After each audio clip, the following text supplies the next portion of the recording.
హల్లెలూయా. చిన్న ప్రార్థన చేసుకుందాం.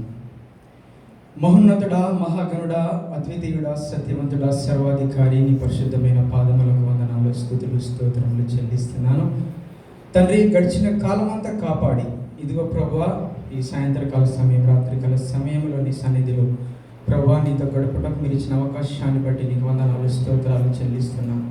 నిత్యము పరిశుద్ధుడు పరిశుద్ధుడని కెరూబులు సెరూబుల చేత వేవేల దూతలచే కొనియాడబడుచు అత్యున్నత సింహాసనంపై ఆసీనుడవై ఉండి ప్రభువా నన్ను మమ్మలను అనుక్షణము కాపాడుతున్న నా యేసయ్యా నీకు వందనాలు, స్తోత్రం చెల్లిస్తున్నాను తండ్రి. ఈ దినము నా నీ పక్షమున నేను నిలబడినై ఉండగా నన్ను నీ సిలువ చాటున మరుగుపరిచి ప్రభువా నా జ్ఞానము చేత కాదు కానీ ప్రభువా నీకు స్తోత్రంలో నీ జ్ఞానము చేత నింపి కొద్ది మాటలు ప్రభువా నీ ప్రియ బిడ్డలతో నేను పంచుకున్నై ఉండగా నాకు సహాయం అనుగ్రహించమని ముందున్న సమయాన్ని నన్ను నేను నీ చేతులకు హస్తగతం చేస్తూ నజరేయుడని యేసయ్య అతి శ్రేష్టమైన నామంలో ఈ ప్రార్థన అడిగి వేడుకొనుచున్నాను తండ్రి, ఆమేన్.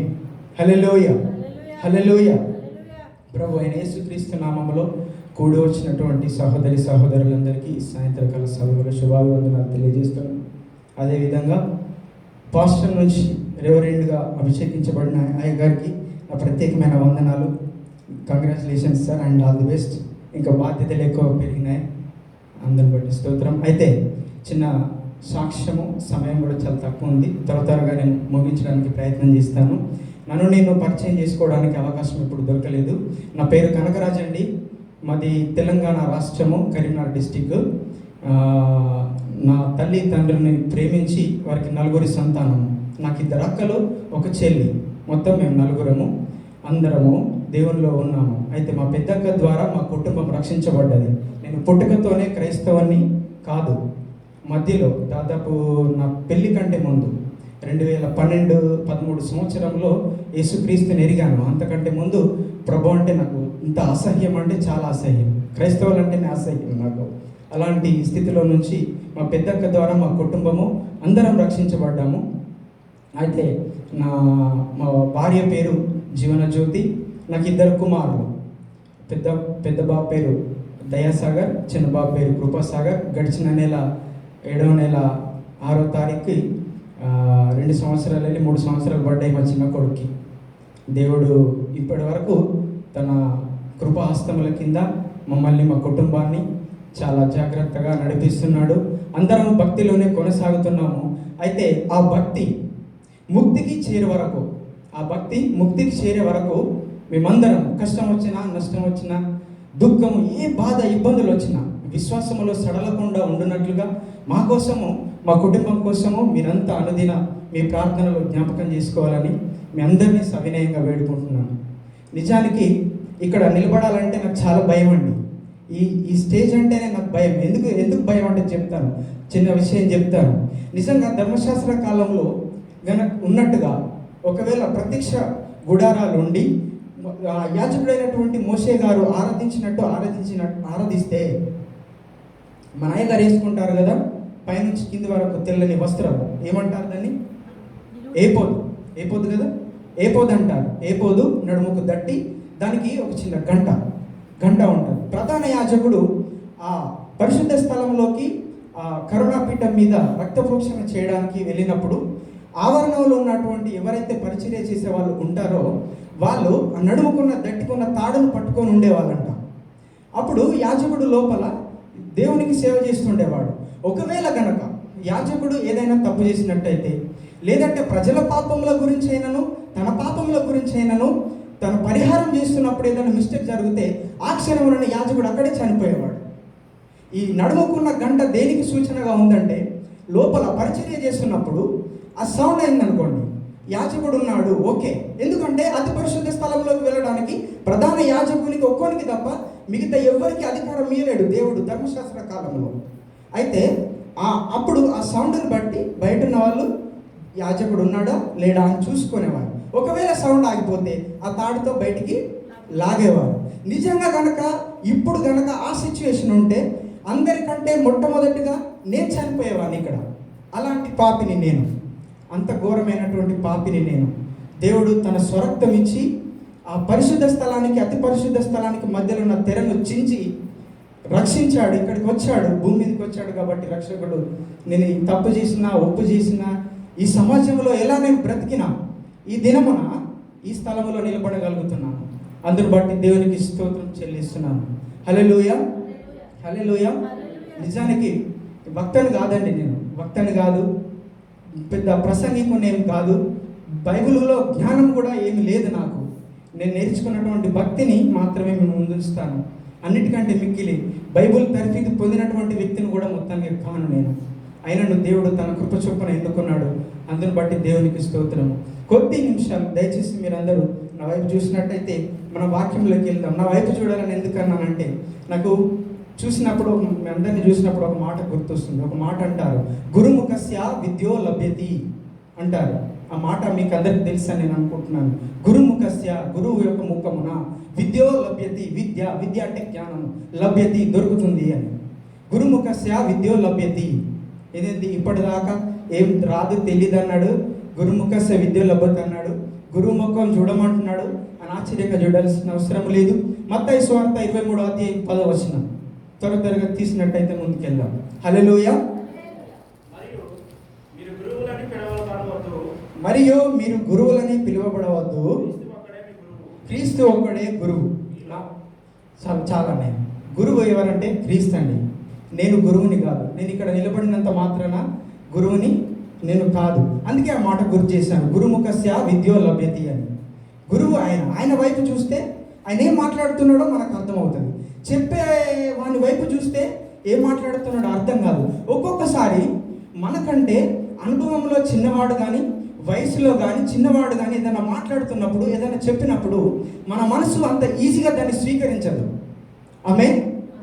అది నేను చెప్పే మాట ఏంటంటే, అంత తొందరగా స్వీకరించలేము దాన్ని. చెప్తున్నాడా, చూద్దాంలే, ఏం చెప్తున్నాడో, ఏం మాట్లాడుతున్నాడో చూద్దాం అని అనిపిస్తూ ఉంటుంది అన్నమాట. అందుకని ఈ మాటను గుర్తు చేయాల్సి వచ్చింది. దేవునికి స్తోత్రం. హల్లెలూయా. వాక్య భాగంలోకి వెళ్దాం. పేతురుకి రాసినటువంటి మొదటి పత్రిక 2వ అధ్యాయము 9వ వచనం. అయితే మీరు చీకటిలో నుండి ఆశ్చర్యకరమైన తన వెలుగులోనికి మిమ్మును పిలిచిన వాని గుణాతిశయములను ప్రచురము చేయు నిమిత్తము ఏర్పరచబడిన వంశమును, రాజులైన యాజక సమూహమును, పరిశుద్ధ జనమును, దేవుని సొత్తైన ప్రజలునై ఉన్నారు. హల్లెలూయా. అయితే మీరు చీకటిలో నుండి ఆశ్చర్యకరమైనటువంటి తన వెలుగులోని మిమ్మును పిలిచిన వాని గుణాతిశయములను ప్రచురము చేయు నిమిత్తము. పూర్వకాలంలో మనకు క్రీస్తు అంటే ఎవరో తెలియదు, దేవుడు అంటే ఎవరో తెలియదు, రక్షణ అంటే ఏమో తెలియదు. మనము మన పితరుల యొక్క పారంపర్య ఆచారాలను బట్టి నశించిపోవు వారలమై ఉండగా, ప్రభు అయిన యేసుక్రీస్తే ఆయన సొంతంగా ఆయనకు దిగి వచ్చి మన పాపముల కోసము, ఆయన పాపముల కోసము ఈ భూమి మీద పరిహారం అందించాడు. అయితే ఆయనను మనం క్రీస్తుగా రక్షకునిగా పొందుకున్నటువంటి మనము ఆయన యొక్క గుణాతిశయములను ప్రచురం చేయడానికి బద్ధులమై ఉన్నాం. ఆయన ఎటువంటి వాడు, ఎలా వచ్చాడు, ఈ లోకానికి ఎందుకు వచ్చాడు అని ఆయన యొక్క గుణాతిశయములను, ఆయన యొక్క విలువని మనం జనాలకి చెప్పుటకు బద్ధులము, మనం సువార్త చేయటకు బద్ధులమై ఉన్నాము. అదే విషయం చెప్తున్నాడు. మీరు చీకటిలో నుండి వెలుగులోకి, చీకటిలో పాపంలో ఉన్నప్పుడు మనల్ని వెలుగులోకి నడిపించినటువంటి దేవుడు ఏమై ఉన్నాడు, ఆయన శక్తి, ఆయన ప్రభావము, ఆయన మహిమను మనం ఏంటంటే ఆ వెలుగులోకి మిమ్మల్ని పిలిచిన వారి గుణాతిశయములను ప్రచురం చేయాలి, చాటించాలి, చెప్పాలి. ఎదుటి వారికి, రక్షణ తెలియని వారికి చెప్పాలన్నమాట. అదే విషయాన్ని చెప్తున్నాడు. నిజానికి దేవుడు మనల్ని రక్షించడానికి మన యొక్క నీతి, మన యొక్క మంచితనము అసలు కానే కాదండి. ఎఫెసీయులకు రాసిన పత్రిక 1వ అధ్యాయము 4వ వచనంలో ఒక మాట ఉంటుంది, చూద్దాము. ఎఫెసీయులకు రాసిన పత్రిక 1వ అధ్యాయము 4వ వచనం. ఎట్లనగా తన ప్రియుని యందు ఉచితముగా మనకు అనుగ్రహించిన కృప, మహిమ, కీర్తి కృప మహిమకు కీర్తి కలుగునట్లు తన చిత్త ప్రకారమైన దయా సంకల్పము చొప్పున యేసుక్రీస్తు ద్వారా తనకు కుమారులనుగా స్వీకరించుటకై మనలను ముందుగా తన కోసము నిర్ణయించుకొని మనము తన ఎదుట పరిశుద్ధులమును నిర్దోషులమునై ఉండవలెనని జగత్తు పునాది వేయబడక మునుపే ప్రేమ చేత ఆయన క్రీస్తులో మనల్ని ఏర్పరచుకొనెను. హల్లెలూయా, హల్లెలూయా. దేవునికి స్తోత్రం అండి. మన మంచితనము, మన యోగ్యత ఏమి కాదు. ఆయన కృపయే మనల్ని ఈ రోజున ఇలా నిలబెట్టింది. ఆయన యొక్క దయా సంకల్పం మన ఎడల ఏంటంటే, ఆయన మనల్ని తన యేసుక్రీస్తు ద్వారా, ఆయనకు యేసుక్రీస్తు యొక్క రక్తము ద్వారా కుమారులనుగా స్వీకరించుటకై ఆయన యొక్క దయా సంకల్పము చొప్పున జగత్తు పునాది వేయబడక మునుపే ఎన్నుకున్నాడు గనుక మనం ఈరోజు ఈ దినమున ఇక్కడ నిలబడ్డాము. నిజానికి చాలామంది అనుకుంటారు మన జ్ఞానమును బట్టి కానీ, మన యొక్క తెలివిని బట్టి కానీ, లేకపోతే మన అందచందాలను బట్టి కానీ, మన ఆస్తులను బట్టి, ఐశ్వర్యాలను బట్టి మనం ఇక్కడ లేము. నిజానికి అవన్నీ ఈ లోకంలో చాలా వృధాగా ఎంచబడుతున్నవి. ఆ వాటన్నిటి బట్టి కాదు, కానీ మనం ఎంత పాపులమైనా, ఎంత దరిద్రులమైనా, నీచాతి నీచమైనటువంటి బ్రతుకులు బతికినా, జీవిస్తున్నా ఆయన యొక్క కృపను బట్టి మనం ఈరోజు ఈ దినమున ఇక్కడ నిలబడ్డాం. జగత్తు పునాది వేయబడక మునిపే ప్రేమ చేత ఆయన క్రీస్తులో మనలను ఏర్పరచుకొనెను. దేవుడు ఈ ఆదాము అవ్వలు పాపం చేసినప్పుడే అనుకుని ఉంటాడు, యేసుక్రీస్తును పంపించి నా పోలిక చొప్పున నా బిడ్డలనుగా చేసి నాసికారంధ్రాల ద్వారా జీవవాయువును ఊది వీళ్ళను నా కోసం నేను ఏర్పరచుకున్నాను కదా, వీళ్ళు చెడిపోయారు కదా, అంటే ఆజ్ఞని అతిక్రమించారు కనుక వీళ్ళని ఏ విధము చేతనైనా ప్రేమించి వీళ్ళను నా బిడ్డలుగా, నా సొత్తుగా, నా కుమారులుగా నేను స్వీకరించాలనుకొని ప్రభు అయిన యేసుక్రీస్తుని ఈ లోకంలోకి పంపించాడు. ఆ విధంగా మనము ఆయనలో ఆయనకు కుమారులనుగా ఆయనలో మనము ఈ రోజున జీవిస్తున్నాం. అదేవిధంగా వెలుగులోనికి మళ్ళీ మొదటి వాక్యం కొద్దాము. అయితే మీరు చీకటిలో నుండి ఆశ్చర్యకరమైన తన వెలుగులోనికి మిమ్మల్ని పిలిచిన వాని గుణాతిశయములను ప్రచురము చేయు నిమిత్తము ఏర్పరచబడిన వంశమును, రాజులైన యాజక సమూహమును, పరిశుద్ధ జనమును, దేవుని సొత్తైన ప్రజలనై ఉన్నారు అన్నాడు. ఇప్పుడు ఆయన యొక్క మహిమను మనం ప్రచురం చేయాలంటే మనం రాజులైన యాజక సమూహంగా మనం ఉండాలి. నిజానికి రాజులను, యాజకులను రెండు వివిధమైనటువంటి వేరువేరు వ్యవస్థలండి. రాజు అంటే రాజు యొక్క మహిమ ఆ రాజ్యం మీద, ఆ రాజ్యంలో ఉన్నటువంటి ఘనతల మీద, లేదంటే ఆ రాజ్యంలో ఉన్నటువంటి సంపదల మీద, ఆ రాజ్యము ఎంత బాగా, ఆ రాజ్యములో ఎంత సౌభాగ్యం ఉన్నది, ఆ రాజుకు ఎంత ధన సంపద ఉన్నది, ఎన్ని గుర్రాలు ఉన్నాయి, ఎంత గజబలం ఉన్నది, ఎంత సైన్యం ఉన్నది, ఎంతమంది సైన్యాధికారులు ఉన్నారనే దాని అతిశయం మీద ఈ రాజరికం అనేది ఆధారపడి ఉంటుంది. రాజు యొక్క వ్యవస్థ అనేది ఆధారపడి ఉంటుంది. కానీ యాజక వ్యవస్థకు వచ్చేసరికి యాజకునికి ఏమీ ఉండదండి. యాజకునికి ఆత్మల సంపాదన తప్ప యాజకునికి ఏ అతిశయం ఉండదు. యాజకుడు ఒకే ఒక విషయంలో అతిశయపడతాడు, నేను ఎంతమందిని ప్రభువులోనికి రక్షించానో అని దాన్ని బట్టి అతిశయపడతాడు తప్పితే యాజకునికి బాహ్యమైనటువంటి వాటి మీద, బాహ్యమైనటువంటి సంపాదన మీద అసలు ఏ అధికారము కానీ ఏమి కానీ ఉండదు. రెండు వేరువేరు వ్యవస్థల్ని దేవుడు ఒక దగ్గర చేసి రాజులైన యాజక సమూహం అన్నాడు. రాజులైన యాజక సమూహం, పవర్, శక్తి. రాజు అంటే ఒక పవర్. ఒక రాజ్యంలో ఏది నిర్ణయం తీసుకోవాలన్నా, ఒక రాజ్యంలో ఏం చేయాలన్నా రాజుకు అధికారం ఉంటుంది. యాజకుడికి డిఫరెంట్ ఉంటుంది. యాజకుడు ఒక నిర్ణయం తీసుకోవాలంటే ముందుగా తనని ఎంచుకున్నటువంటి ప్రభు అయిన యేసుక్రీస్తు యొక్క చిత్తాన్ని ఎరిగి నిర్ణయం తీసుకోవాలి. ముందు ప్రభు అయిన యేసుక్రీస్తు దగ్గర ఫస్ట్ విచారణ చేయాలి. ప్రభువా, నేను ఇది చేస్తున్నాను, ఇది సరి అయినదా కాదా, ఇది నేను చేయొచ్చా లేదా అని. రాజుకున్నటువంటి అధికారము వేరు, యాజకునికి ఉన్నటువంటి అధికారము వేరు. రాజు అధికారము, యాజకుని అధికారము సేమ్ కాదు, ఒకటి కాదనమాట.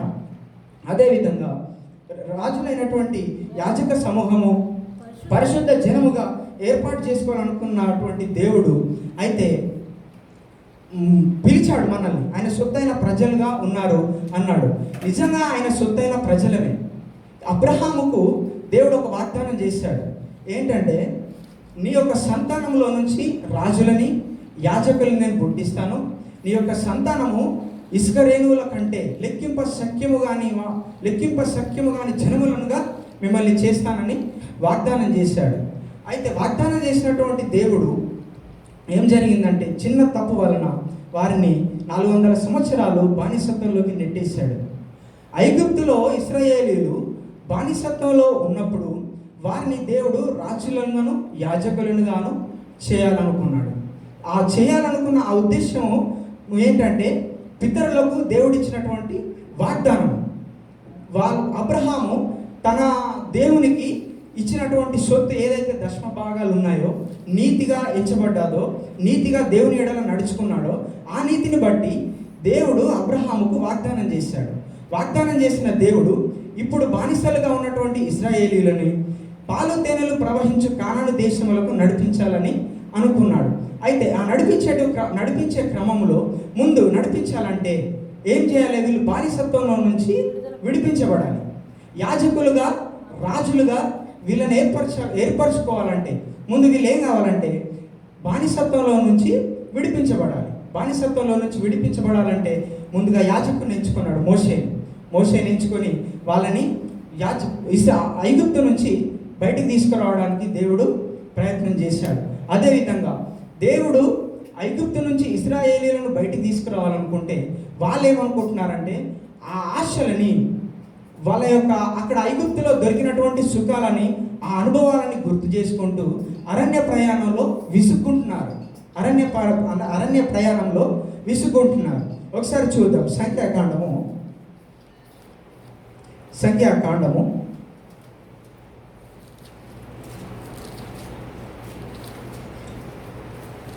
11వ అధ్యాయము 4వ వచనం. సంఖ్యాకాండము 11వ అధ్యాయము 4వ వచనము.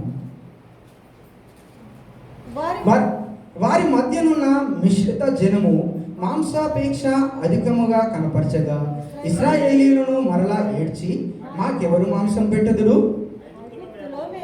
ఐగుప్తులో మేము ఉచితముగా తినిన చేపలను, కీరకాయలను, దోసకాయలను, కూరకులను, ఉల్లిపాయలను, తెల్లగడ్డలను జ్ఞాపకమునకు వచ్చుచున్నవి. ఇప్పుడు మా ప్రాణము సొమ్మసిల్లెను. చాలా నేయం. అయితే దేవుడు వాళ్ళని పాలు తేనెలు ప్రవహించు రాజ్యంలో ప్రవేశపెట్టాలని, దేవుడు వారికి యాజకులనుగా, రాజులనుగా వారిని చేయాలని దేవుడు ఆశపడుతూ ఉంటే, ఇశ్రాయేలు ప్రజలు ఏం చేస్తున్నారంటే, ఐగుప్తులో విడిచిపెట్టొచ్చినటువంటి ఆ మాంసము, ఆ తిండి, ఆ కూరాకుల మీద వారి మనసుని నిలుపుతున్నారు. అది ఎంతవరకు కరెక్ట్ అండి? ముందుగా పాలు తేనెలు ప్రవహించే రాజ్యములకు నువ్వు చేరాలంటే ముందు నీలో ఉన్నటువంటి ఆ ఆశలను నువ్వు త్యజించాలి. నీలో ఉన్నటువంటి ఆ కోరికలని త్యజించాలి. మన గత ఆదివారంన అయ్యగారు మాట్లాడుతూ ఆత్మఫలాలలో ఆశా నిగ్రహం అనేది చాలా ఇంపార్టెంట్, ఆశా నిగ్రహము ఖచ్చితంగా ఉండాలన్నారు. నిజంగా మాట చాలా గొప్ప మాట. అది ఆశా నిగ్రహం లేకపోతే మనం ఏదైతే ఆశిస్తున్నామో దాన్ని మనం చేరుకోవడానికి వీలుండదు. మనం ఎక్కడైతే ఆగిపోయామో, ఎక్కడైతే మన బతుకులు ఇప్పటి వరకు గడిచినాయో అక్కడే ఉంటాం, కానీ ముందుకెళ్ళము. మనకు ఖచ్చితంగా ఆశ అనేది ఉండాలి. ఇంకొక చిన్న విషయం చెప్తాను. నిజానికి రాజులకి ఆశ ఉంటుందా? రాజులకి, ఒక రాజ్యాన్ని పరిపాలించే రాజుకి ఆశా నిగ్రహం ఉంటుందా? ఆశా నిగ్రహం ఉండదు. యాజకులకి ఆశా నిగ్రహం ఉంటుందా? పోనీ యాజకులకి ఆశా నిగ్రహం ఉండొచ్చా? చూద్దాం. నిజానికి రాజులకి కావాల్సింది వీరత్వం. అతి ముఖ్యమైనటువంటి లక్షణాలలో వీరత్వం అనేది రాజులకి అవసరం. ఎందుకంటే రాజు యొక్క దృష్టి, రాజు యొక్క ఆలోచన ఏముంటుందంటే, ఆ రాజ్యానికి సంపద తీసుకురావాలి, ఆ రాజ్యానికి బంగారము వెండి తీసుకురావాలి, ధన నిధులు తీసుకురావాలి. నేను నా రాజ్యమే కాకుండా ఇంకా పక్క రాజ్యాన్ని కూడా పాలించాలి, ఏలాలి, ఆ ఉద్దేశం ఉంటుంది. అప్పుడు రాజుకి ఆశ నిగ్రహం ఉందనుకో, ఏమవుతుంది? ఈ ఉన్న ఒక రాజ్యంతో సరిపెట్టుకుంటాడు, వెళ్ళలేడు. అది వీరత్వం అనిపించుకోదు. మీరు చూడండి, పూర్వపు కాలంలో ఏ చరిత్రను తిరిగేసినా రాజుకి వీరత్వం ఉంటుంది, ఆశ నిగ్రహం ఉండదు. ఏ రాజ్యాన్నైనా జయించగలగాలి, ఏ రాజ్యాన్నైనా నేను సంపాదించుకోవాలనుకుంటాడు. ఇప్పుడు అలెగ్జాండర్ చూడండి, 18 సంవత్సరాలకు ప్రపంచాన్ని జయించగలిగినాడు. అలా ఉంటుంది అన్నమాట. ఒక కోరిక ఉంటుంది, వీరత్వం ఉంటుంది. కానీ పాస్టర్కి ఆశా నిగ్రహం ఉంటుందా? నిజానికి పాస్టర్కి కూడా ఆశా నిగ్రహం ఉండద్దు. ఎందుకు ఉండద్దు అంటే చెప్తాను, చిన్న విషయము. అది తప్పో రైటో నాకు తెలియదు, కానీ నా జ్ఞానంలో చెప్తాను అంతే. ఇప్పుడు నేను ఒక యాజకుడిని, ఒక 10 మందిని రక్షించాను, 10 మందిని ప్రభువైన యేసుక్రీస్తులోకి నడిపించాను నేను. ఇప్పుడు నేను ఏమనుకుంటాను, ప్రభువా నా వంతుకు ఈ 10 మంది నేను రక్షణలోకి నడిపించాను, ఇంకా చాలు ప్రభువా, నాతో కాదు అని అనుకుంటే అప్పుడు నేను దేవుని చిత్తాన్ని నెరవేర్చిన వాడిని అవుతానా? కాను. నిజానికి యాజకునికి ఆశ నిగ్రహం అనేది ఎక్కడ ఉండాలంటే భౌతికమైనటువంటి విషయాలు, అంటే ఈ లోకపరమైనటువంటి విషయాలలో ఆశ నిగ్రహం ఉండాలి. ఆత్మానుసారమైనటువంటి విషయాలలో ఆశా నిగ్రహము ఉండకూడదు. ఆత్మానుసారమైన విషయాలలో ఆశా నిగ్రహం లేకపోతే వాడబారని మహిమ కిరీటం ఏదైతే ఉందో అది పొందుకోవడానికి మనకు అవకాశం ఉంటుంది. ఆత్మానుసారమైన విషయాలలో ఆశా నిగ్రహం యాజకునికి ఉండకూడదు. అది చాలా చాలా ఇంపార్టెంట్ అన్నమాట యాజకులకి. అదేవిధంగా ఇశ్రాయేలీలు కూడా దేవుడు ఉన్నతమైనటువంటి స్థలాలకు తీసుకెళ్లాలని, పాలు తేనెలు ప్రవహించు దేశానికి వారిని నడిపించాలని అనుకుంటే వీళ్ళు మాత్రము అక్కడ ఉన్నటువంటి మాంసము, ఉల్లిగడ్డలు, ఎల్లిపాయలు, ఆకుకూరలు, మటన్, చికెన్ వాటి మీద వారి యొక్క దృష్టిని నిలుపుతున్నారు. రావట్లేదు. దేవుడు విసుక్కుంటున్నాడు. ఎంతో కష్టపడి దేవుడు ఎర్ర సముద్రాన్ని పాయలుగా చేసి ఎన్నో యుద్ధాలు చేసి 10 తెగుళ్ళు ఫరో ఐగుప్తు రాజ్యం మీదకి రప్పించి ఇశ్రాయేలీయులను విడిపిస్తే వీళ్ళు వాడబారని ఆ దేశంలో ఫలించు ఆ దేశంని చూడకుండా చిన్న కష్టం వచ్చింది, చిన్న నష్టం వచ్చేసరికి మేము ఐగుప్తులోనే బాగున్నాం కదా, ఐగుప్తులో మాకు అన్ని రకాలుగా దొరికింది కదా, మేము అక్కడ ఉంటేనే బాగుండు, దేవుడు మమ్మల్ని చంపడానికి ఈ యొక్క అరణ్యంలోకి తీసుకొచ్చాడా అని ఆలోచన చేస్తున్నారు. నిజానికి యాజకులైన వారికి ఇలాంటి వాటి మీద ఆశ ఉండకూడదు. భౌతికమైన వాటిని జయించగలగాలి యాజకులు. అప్పుడు ఉన్నతమైనటువంటి స్థలాలకు చేరుకోవడానికి అవకాశం ఉంటుంది. అదేవిధంగా యాజకులను కూడా ఏర్పరచుకునేటువంటి విషయంలో మోషే గారికి కొన్ని రూల్స్, అంటే కొన్ని విధమైనటువంటి పద్ధతులని దేవుడు అప్పుడు ధర్మశాస్త్ర కాలంలో చెప్పాడు. నిజంగా యాజకులైన వారిని మనం ఎలా తీసుకోవాలి, ఎలా ఎంచుకోవాలి చూద్దాం రండి. అదే సంఖ్యాకాండము 3వ అధ్యాయము 5వ వచనం. సంఖ్యాకాండము 3వ అధ్యాయము 5వ వచనం. నీవు లేవి గోత్రికులను తీసుకుని వచ్చి ఇలాగూ వారు అతనికి పరిచారకులుగా ఉండునట్లు యాజకుడైన అహరోను ఎదుట వారిని నిలవబెట్టుము. వారు ప్రత్యక్షము గుడారము ఎదుట మందిరపు సేవ చేయవలెను. తాము కాపాడవలసిన దానిని,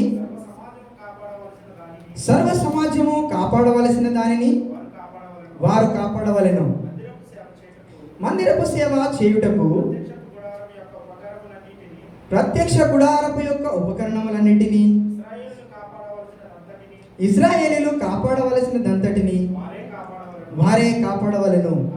కాగా నీవు లేవీయులను అహరోనుకును అతని కుమారులనుకును అప్పగింపవలెను. వారు ఇశ్రాయేలీయులలో నుండి అతని వశము చేయబడిన వారు. నీవు అహరోనును అతని కుమారులను నియమింపవలెను. వారు తమ యాజక ధర్మం అనుసరించి నడుచుకొందురు. అన్యుడు సమీపించిన ఎడల వాడు మరణ శిక్ష నొందును. ఇశ్రాయేలీయుల పట్ల దేవుని యొక్క ప్రత్యేకమైనటువంటి ఆ ఉద్దేశంలో దేవుడు వారిని యాజకులుగా ఏర్పరచుకునేటువంటి విధంలో కొన్ని ఆజ్ఞలు మోషే గారికి ఇచ్చాడు. ఏంటంటే, నీవు లేవి గోత్రికులను తీసుకొని వచ్చి వారు అతనికి పరిచారకులుగా ఉండునట్లు యాజకుడైన అహరోను ఎదుట వారిని నిలబెట్టవలెను. ఎవరిని? ఇశ్రాయేలీయులలో లేవి వంశములను తీసుకొని వచ్చి అప్పటికే యాజకత్వం చేస్తున్నటువంటి అహరోనుకు వారిని అప్పగించాలి. వారిని దేవుడు లేవీయులని యాజకులు ఏర్పరచుకున్నాడు, కానీ డైరెక్ట్గా ఏర్పరచుకోలేదు. ఏం చేశాడంటే అప్పటికే యాజకత్వం చేస్తున్నటువంటి అహరోనుకు వారిని అప్పగించమన్నాడు. ఎందుకు అప్పగించమన్నాడు? వారు ప్రత్యక్ష గుడారము ఎదుట మందిరపు సేవ చేయుటకు. ముందు వాళ్ళు ఏం చేయాలంట? సేవ చేయాలి. యాజకులు అయ్యే కంటే ముందే వారు ఏం చేయాలి? మందిరంలో సేవ చేయాలి. మందిరంలో సేవ చేయుటకు తాము కాపాడవలసిన దానిని సర్వ సమాజము కాపాడవలసిన దానిని వారు కాపాడవలెను. ఆ మందిరంలో ఉన్నటువంటి ఉపకరణాలన్నిటినీ వారు కాపాడాలి. మందిరంలో ఏవైతే వస్తువులు ఉన్నాయో, దేవుడు ఏవైతే మందిరమును ఏ విధంగా ఏ క్రమం ప్రకారం నిర్మించమన్నాడో ఆ నిర్మించినటువంటి క్రమం ప్రకారం వాటన్నిటిని కాపాడవలసినటువంటి బాధ్యత అహరోను మోషే అధ్యక్షతన యాజకులుగా ఏర్పరచుకోవలసినటువంటి లేవీయులకు దేవుడు అప్పగించాడు. అది కూడా ఇంకో విషయం చెప్తాను. ఒక్క నిమిషం ముందుకు వద్దాము. ఈ మొదటి అధ్యాయము 3వ వచనం చదవండి. అందులోనే ఇశ్రాయేలీయులలో సైన్యముగా వెళ్ళువారిని అనగా 20 ఏళ్ళు మొదలుకొని పైప్రాయము గల వారిని తమ సేనలను బట్టి నీవును అహరోనును లెక్కింపవలెను. చాలక్క. అదే విధంగా కొంచెం ముందుకు వచ్చి 3వ అధ్యాయము 15వ వచనం. 3వ అధ్యాయము సంఖ్యాకాండ 3వ అధ్యాయము 15వ వచనం. లేవీల పితరుల కుటుంబములను వారి వంశములను లెక్కింపుము. 1 నెల మొదలుకొని పై ప్రాయము గల మగవారినందరినీ లెక్కింపవలెను. చాలన్నయ్య. దేవునికి స్తోత్రం. హల్లెలూయా, హల్లెలూయా. రాజులుగా ఏర్పరచుకున్నటువంటి వారినేమో 20 ఏళ్ళు మొదలుకొని ప్రాయము గల వారిని ఏర్పరచుకోమన్నాడు. 20 ఏళ్ళు రాజులుగా యుద్ధం చేయడానికి ఇతర రాజ్యాల మీద యుద్ధం చేయడానికి ఒక సైన్యముగా ఏర్పరచుకునే వారినేమో 20 సంవత్సరాలకు పై వారిని ఎంచుకోమంటే యాజకులుగా ఉండాల్సిన వారిని, అంటే లేవీయుల యొక్క పితరుల కుటుంబంలో వారి వంశాలను లెక్కించినప్పుడు ఎక్కడి నుంచి లెక్కించమన్నాడు? 1 నెల మొదలుకొని ప్రాయం గల వారిని లెక్కించమన్నాడు. దేవుని యొక్క ఉద్దేశం చూడండి. రాజ్యాన్ని సంపాదించాలంటే, రాజ్యం పైన యుద్ధం చేయాలంటే 20 సంవత్సరాల వాడు కావాల్సి వస్తే, ఒక సంఘాన్ని నడిపించాలంటే, ఒక సమాజాన్ని నడిపించాలంటే, ఆ సంఘాన్ని ఆత్మీయ స్థితిలో నడిపించాలంటే వాడు ఏ ప్రాయం నుంచి ఎన్నుకోవాల్సి వచ్చింది? 1 నెల. 1 నెల గుడ్డుకి ఏమైనా తెలుస్తుందా? 1 నెల గుడ్డుకి ఏమైనా తెలుస్తుందా? తెలియదు. ఆయన దేవుడు అంత యాజకుల మీద అంత గొప్ప ఉద్దేశాన్ని కలిగి ఉన్నాడు. 1 నెల మొదలుకొని పై ప్రాయము గల వారిని తీసుకోమన్నాడు. అదేవిధంగా కొంచెం ముందుకు వచ్చి చూద్దాము. 4వ అధ్యాయము 3వ వచనం చూద్దాం. అలాగే 4వ అధ్యాయము 3వ వచనం. 30 ఏళ్ళు మొదలుకొని 70 ఏళ్ళ వరకు ప్రాయము కలిగి ప్రత్యక్ష గుడారములో పనిచేయుటకు వ్రాయించుము. ప్రత్యక్ష గుడారములో పనిచేయుటకు సేనగా చేరగల వారందరి సంఖ్యను రాయించమన్నాడు. ఈ మొదటి నెల యాజకులుగా ఏర్పరచుకోవాల్సినటువంటి మొదటి నెల పై ప్రాయము గల వారిని అందరినీ దేవుడు ఎక్కడ ఉంచాడో తెలుసా? దేవుడు ఎక్కడ ఉంచాడంటే చూడండి, ఒక్కొక్క వంశం చొప్పున 3వ అధ్యాయము 22వ వచనంలో నేను త్వరగా ముగిస్తాను. ఏమన్నాడంటే, వారిలో లెక్కింపబడిన వారు అనగా 1 నెల మొదలుకొని పై ప్రాయము గల మగవారందరిలో లెక్కింపబడిన వారు 7,500 మంది గెర్షోనీయుల వంశములు మందిరము వెనుకను అనగా పడమటి దిక్కున దిగవలను. దేవునికి స్తోత్రం. హల్లెలూయా. అలాగే ఒకసారి 29వ వచనం చదవండి. అదే అధ్యాయము. కహాతు కుమారుల వంశములు మందిరం యొక్క ప్రక్కను అనగా దక్షిణ దిక్కున దిగవలసిన వారు. హల్లెలూయా. అలాగే కొంచెం కిందికి వచ్చి 35వ వచనం. మెరారీయుల పితరుల కుటుంబంలో అబిహాయిలు కుమారుడైన నురియేలు ప్రధానుడు వారు మందిరము వద్ద ఉత్తర దిక్కున దిగవలసిన వారు. చూడండి ఒక నిమిషము. దేవునికి స్తోత్రం. హల్లెలూయా. దేవుడు యాజకులుగా నిర్ణయించుకున్నటువంటి లేవీయులని, ఒక నెల పైప్రాయము కలిగిన వారిని అందరినీ ఎక్కడ ఉండమన్నాడంటే ప్రత్యక్ష గుడారముకు ఒకరిని పడమగా, ఒకరిని ఉత్తరముగా, ఒకరిని దక్షిణముగా, ముఖద్వారాన్ని వదిలేసి యాజకత్వం చేసేటువంటి లేవి వంశస్థులందరినీ ప్రత్యక్ష గుడారం యొక్క 3 వైపులా ఉండమన్నారు. దేవుడు 3 వైపులా ఉండడానికి కారణం ఏమై ఉంటుంది? అప్పటి ప్రత్యక్ష గుడారంలో ఏముందంటే ఆవరణము, పరిశుద్ధ స్థలము, అతి పరిశుద్ధ స్థలము. ఆవరణంలో ఏముంటుంది? ఆవరణంలో బలిపీఠము, గంగాలము ఉంటుంది. తర్వాత పరిశుద్ధ స్థలంలో బల్ల, సన్నిధి బల్ల, తర్వాత దీపవృక్షము ఉంటారు. అతి పరిశుద్ధ స్థలంలో ఏముంటుంది? కెరూబులు, సెరుపులు, కరుణాపీఠం ఉంటుంది. రక్త ప్రోక్షణ చేయడానికి కరుణాపీఠము, మందసము అతి పరిశుద్ధ స్థలంలో ఉంటారు. ఇప్పుడు ఈ ఒక నెల మొదలుకొని 30 ఏండ్ల వరకు అన్నాడు. 30 ఏండ్లు దాటిన తర్వాత ప్రత్యక్ష గుడారములో సేవ చేయడానికి వెళ్ళాలి. అంటే ఒక నెల మొదలుకొని 30 ఏళ్ళ వరకు వీళ్ళు ఏం చేస్తుంటారు? ఈ మందిరంలో జరిగేటువంటి కార్యక్రమాలని చూస్తుంటారు. ఏం జరుగుతుంది అక్కడ? బలిపీఠము, దహన బలులు, గంగాలము అంటే పరిశుద్ధత. అక్కడ యాజకులు చేసినటువంటి అర్పణలని చూస్తూ వీళ్ళు పెరుగుతూ ఉంటారు, పరిచర్య చేస్తూ ఉంటారు.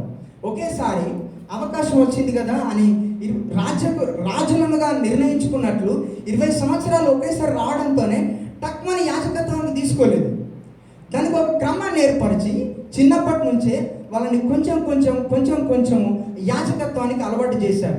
అందులో ఉన్నటువంటి నియమాలని తెలుసుకోవడానికి, అందులో ఉన్నటువంటి పరిశుద్ధతని తెలుసుకోవడానికి. బలిపీఠము దాని యొక్క అనుభవాలని వాళ్ళు నేర్చుకోవాలి. బలిపీఠపు అనుభవాలని నేర్చుకోవాలి. గంగాలము యొక్క అనుభవాలని నేర్చుకోవాలి. యాజకులు దాని మీద ధూపం వేయడానికి, వీటిని ఎలా సవరిస్తున్నారు, తర్వాత నూనె తయారు చేయడానికి, పిండిని తయారు చేయడానికి వాళ్ళు ఏం చేస్తున్నారో అనేది చూస్తూ నేర్చుకోవడానికి, ఆ పరిచర్యలో నలగడం కోసము మొదటి నెల నుంచే యాజకులైన వారిని దేవుడు ఏర్పరచుకున్నాడు. నిజానికి మనము పరిచర్యలో నలగకపోతే యాజకులుగా అంతగా రాణించము.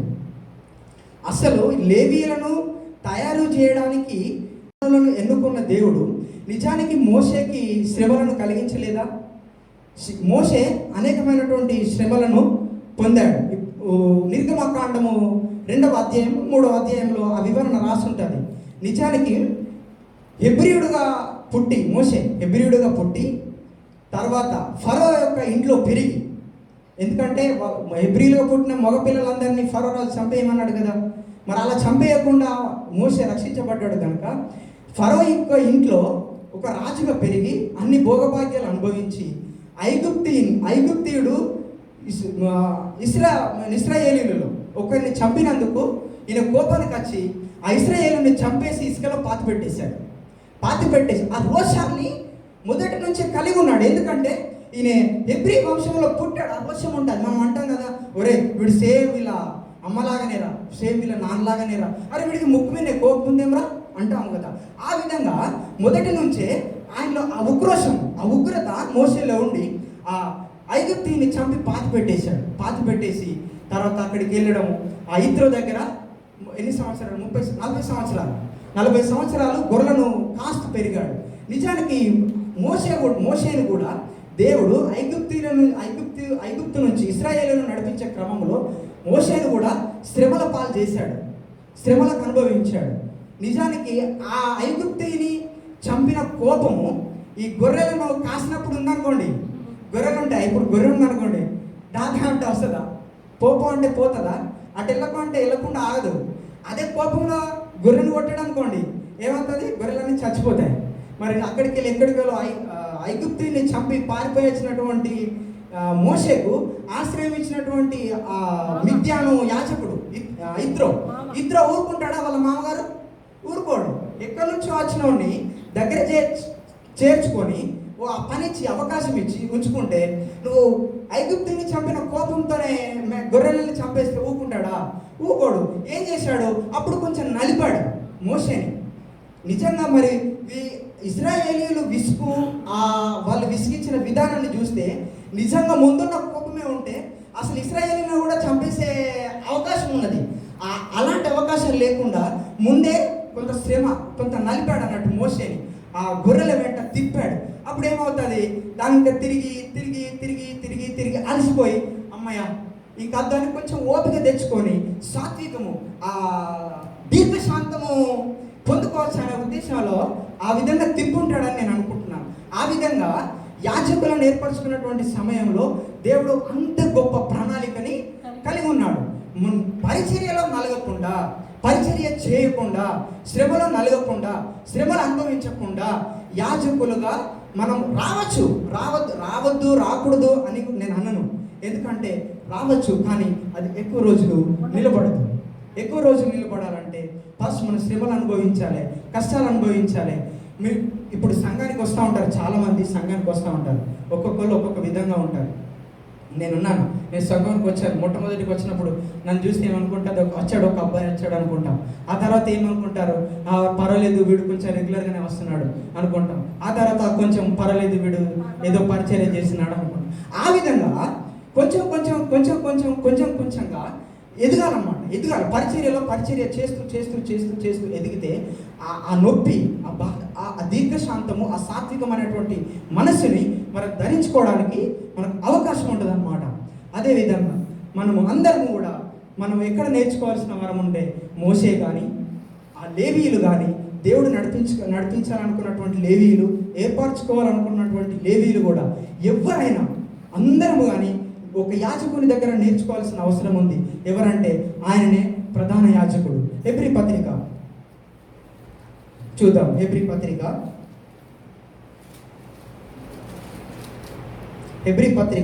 7వ అధ్యాయము 24వ వచనం నుంచి త్వరగా చదివినట్లయితే, ఈయన నిరంతరం ఉన్నవాడు గనుక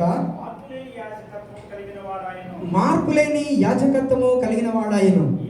ఈయన తన ద్వారా దేవుని యొద్దకు వచ్చువారి పక్షమున విజ్ఞాపనము చేయుటకు నిరంతరము జీవించుచున్నాడు. వారిని సంపూర్ణంగా రక్షించుటకు శక్తిమంతుడై ఉన్నాడు. పవిత్రుడును, నిర్దోషియు, నిష్కల్మషుడును, పాపులలో చేరక ప్రత్యేకముగా ఉన్నవాడును, ఆకాశ మండలముల కంటే మిక్కిలి హెచ్చైన వాడునైనా ఇట్టి ప్రధాన యాజకుడు మనకు సరిపోయిన వాడు. ఆమేన్, హల్లెలూయా. మనమందరం మోషే కానీ, ఆనాడు యాజకత్వం చేసినటువంటి లేవీయులు కానీ, ఈనాడు ప్రభు అయిన యేసుక్రీస్తు ద్వారా, అనగా ధర్మశాస్త్రము ద్వారా, సున్నతి ద్వారా కాకుండా బాప్తిస్మము ద్వారా ఆయన ఏర్పరచుకున్నటువంటి ఆయన పిల్లలమైనటువంటి మనము కూడా యాజకత్వం చేయాలన్నా మనం ఎవరి దగ్గర నేర్చుకోవాలి? ప్రభు అయినటువంటి యేసుక్రీస్తు ద్వారా, యేసుక్రీస్తు యొద్ద మనం నేర్చుకోవాలి. ఆయన ఎలాంటి వాడంటే మన కొరకు విజ్ఞాపన చేయుటకు ఆయన నిరంతరము యాజకుడై మన కొరకు జీవించుచున్నటువంటి వాడై ఉన్నాడు. మనల్ని సంపూర్ణంగా రక్షించుటకు శక్తిమంతుడై ఉన్నాడు. పవిత్రుడును, నిర్దోషియు, నిష్కల్మషుడును, పాపంలో చేరక ప్రత్యేకముగా ఉన్నవాడును, ఆకాశ మండలము కంటే మిక్కిలి హెచ్చైన వాడునైన ఇట్టి ప్రధాన యాజకుడు మనకు సరిపోయిన వాడు. ఈ ప్రధాన యాజకుడు పూర్వకాలములో ఉన్నట్టు, ధర్మశాస్త్ర కాలంలో ఉన్నట్టు ఆయన కొరకు కాకుండా ప్రజల కొరకు దినదినము ఆ యొక్క కరుణాపీఠం మీద, ఆ మందసం మీద దినదినము బలులు అర్పించి పాప ప్రక్షాళన చేసే ఆ బలులను అర్పించేవాడుగా కాకుండా ఒకే ఒక్కసారి అందరి కోసము మరణించి తిరిగి లేచి మనందరికీ దేవుని యొక్క రాజ్యాన్ని ఆయన యొక్క రాజ్యాన్ని పొందుకోవడానికి మనందరినీ స్వతంత్రులుగా చేసి ఆయన రాజ్యాన్ని మనకు స్వాస్థ్యముగా ఇచ్చి ఆయన బలిగా అర్పించబడ్డాడు. ఆయన మనందరికీ సరిపోయినటువంటి యాజకుడు, ప్రధాన యాజకుడు. ఆయనే ప్రభు అయిన యేసుక్రీస్తు. దేవునికి స్తోత్రము. దేవుడి కొద్ది మాటల్లో దీవించునుగాక. ఆమేన్. హల్లెలూయా. చిన్న ప్రార్థన చేసుకొని ముగించుకుందాము. హల్లెలూయా. దేవునికి స్తోత్రం.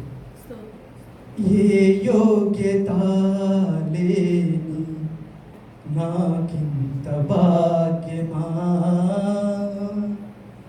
నీ సేవ చేయగలిగే ఇట్టి అవకాశమా,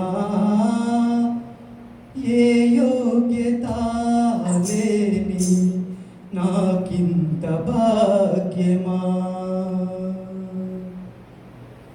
ఊహించలేదు ఎప్పుడు నాకింత భాగ్యమని, ఊహించలేదు ఎప్పుడు ఈనాటి నా స్థితిని, ఆశించు వాటి కంటే అధికముగా పొందగలనని, ఈనాటి దీవెనలకు పాత్రుడన నేను, ఇంతగా హెచ్చించుటకు ఏ పాటి వాడను, నీకే యేసు మహిమ బలము, నీకే యేసు మహిమ బలము, నీ వలననే నాకు జయము, ఏ యోగ్యత లేని నాకింత భాగ్యమా.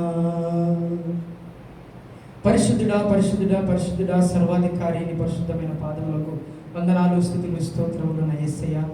ఇప్పటి వరకు ప్రభువా నీకు వందనాలు, నాకు తోడయండి తండ్రి. నీకు స్తోత్రములు ప్రభువా, నడిపించిన విధానాన్ని బట్టి నీకు వందనాలయ్యా. తండ్రి, నా అజ్ఞానము చేత ఏదైనా తప్పుగా మాట్లాడుంటే నన్ను క్షమించి నీ బిడ్డగా నీ సొత్తుగా నన్ను చేర్చుకోమని ప్రార్థన చేస్తున్నాను తండ్రి. నేను మాట్లాడినవి జ్ఞానమైన మాటలైతే తండ్రి, వాటిని మా హృదయం అనే పలకల మీద రాసుకొని దాని ప్రకారం జీవించగలిగినటువంటి జీవితాలను మాకు అందరికీ అనుగ్రహించమని ముందున్న సమయాన్ని నీ చేతులకు హస్తగతం చేస్తూ నజరేయుడైన యేసయ్య అతి శ్రేష్టమైన నామములో ఈ ప్రార్థన అడిగి వేడుకొనుచున్నాము తండ్రి. Amen, amen, amen. Thank you.